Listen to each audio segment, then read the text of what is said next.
ايه خدت على وشك؟ ما تعيطش ما تعيطش، ما هو انت كان لازم تاخد على وشك.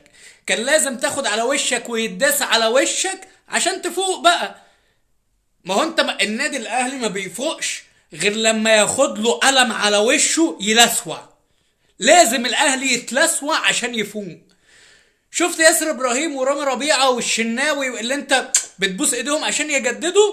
ها، رامي ربيعه اللي طلع بيقول لك ما تشجعش النادي. طول ما رامي ربيعه بيلعب في النادي ما تشجعش النادي، اصل هو النادي بتاعك، فاهم؟ النادي بتاعك انت عشان اشجعه ولا ما اشجعهوش. النادي مكتوب باسم العيله، الاهلي لعائله رامي ربيعه، فاهم؟ ياسر ابراهيم الاتنين دول اصلا من موسمين فاتوا هم انتهوا في الاهلي. بس الاهلي لا، ازاي ولادنا حبايبنا اللي احنا لازم نبوس الايادي عشان يجددوا ويقعدوا لحد ال50 سنه، مش ال30 ولا ال32. لا لا لا لا، يفضلوا قاعدين بيدافعوا في النادي لحد ال50 سنه.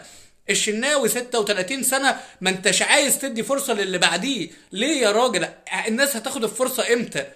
هتبتدي تعتمد وتغير الناس دي امتى؟ هتحس ان الناس دي عندها مشكلة امتى؟ لما تاخد على وشك، صح؟ اللي هو دلوقتي صن داونز الكابوس بتاعك اللي ما بقتش عارف تكسبه. صن داونز بقى كابوسك. انت اللي بتقول على نفسك اكبر نادي في القارة، بتيجي قدام صن داونز بطة بلدي، وانا ما كنتش عايز اقول بطة بس بطة بلدي. بطة بلدي قدام صن داونز، ما انتش قادر تعمل اي حاجة. مبسوط دلوقتي؟ مبسوط لما خدت على وشك وللمرة ال90 انت بتتضرب من صن داونز على وشك، وللأسف على وشك مشيها يعني على وشك. ها اتبسطت؟ ها الإدارة دلوقتي فاقت؟